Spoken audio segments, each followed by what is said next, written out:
নমস্কার, আমি রূপসা রান্নাঘরে আপনাদেরকে স্বাগত। আজকে আবারও চলে এসেছি নতুন একটা রেসিপি নিয়ে। রেসিপিটা খুব সুন্দর হতে চলেছে, আপনারা পুরো ভিডিওটা দেখবেন। আজকে যে রেসিপিটা দেখাচ্ছি এটা হলো মুরগি পা কষা, আর এটা গরম ভাতের সাথে দারুণ লাগবে খেতে। আমরা এখানে কিছু মশলা নিয়ে নিয়েছি, যেমন রয়েছে পেঁয়াজ, ধনেপাতা, টমেটো, গোলমরিচ, লঙ্কা, আদা, রসুন। আমরা এখানে সবগুলো পেস্ট করব, কিন্তু দুটো পেঁয়াজ গোটা রেখে দেবো ও পেঁয়াজ দুটো একটু কুচি করে নেব। আমরা এখানে মুরগির পাগুলো আগে একটু জল দিয়ে সেদ্ধ করে উপরে চামড়াটাকে ছাড়িয়ে রেখেছি, আর এই পায়ের যে নখগুলো রয়েছে এগুলোকে কেটে বাদ দিয়ে দেবো।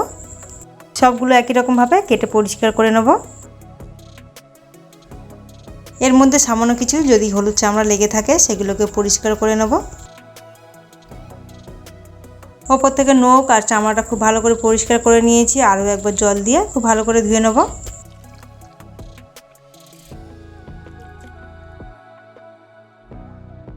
সবগুলো ধুয়ে একটা জায়গায় তুলে নিচ্ছি। আর এই যে সব রকম মশলা একসাথে বেটে নিয়েছি। এবারে কড়াইতে তেল দিয়ে দিচ্ছি। তেলটা গরম হয়ে গেলে এর মধ্যে তেজপাতা আর পেঁয়াজ কুচানো দিয়ে দেবো।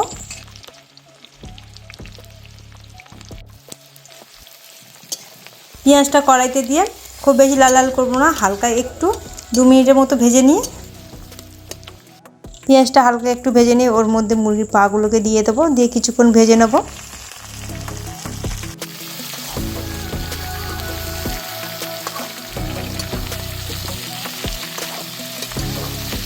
এইবারে এর মধ্যে দিয়ে দেবো স্বাদ অনুযায়ী নুন আর হলুদ গুঁড়ো, দিয়ে একটু নাড়াচাড়া করে নিয়ে এর মধ্যে দিয়ে দেবো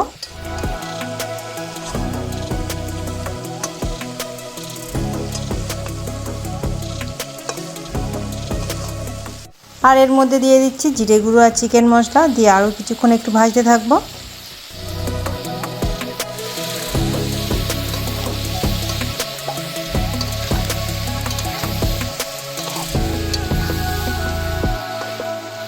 এগুলো একটু ভাজা হয়ে গেছে, এর মধ্যে দিয়ে দেবো ঝাল লঙ্কার গুঁড়ো আর দিয়ে দেবো কাশ্মীরি লঙ্কার গুঁড়ো।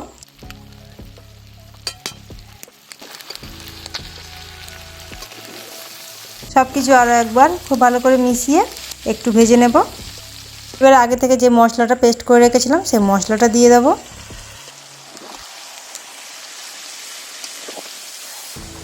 এটা কষাতে কষাতে যতক্ষণ না একদম শুকনো হয়ে আসছে ততক্ষণ একটু কষাতে হবে।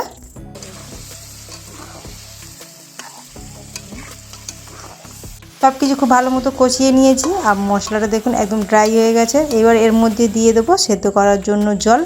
জলটাকে একটু বেশি পরিমাণে দিতে হবে, মুরগির পাগুলো সেদ্ধ হবে সেই জন্য।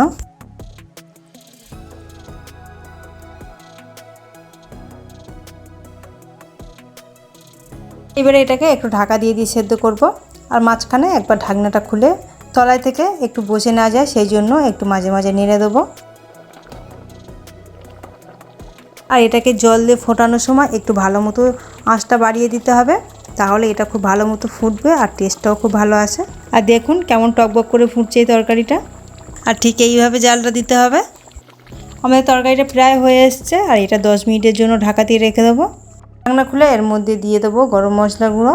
গরম মশলা দিয়ে এটাকে মিশিয়ে নেব, মিশিয়ে আরও কিছুক্ষণ একটু ফুটিয়ে নেব। যেহেতু অনেকটা ঝোল আছে এটাকে আরও একটু গাঢ় করে নেব।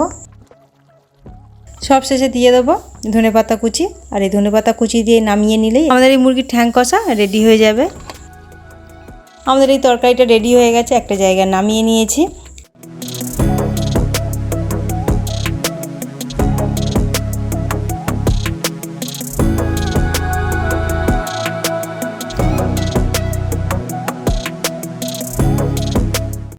আপনারাও এইভাবে বাড়িতে বানিয়ে খেয়ে দেখবেন, আর এটা গরম গরম ভাতের সাথে দারুণ লাগে খেতে।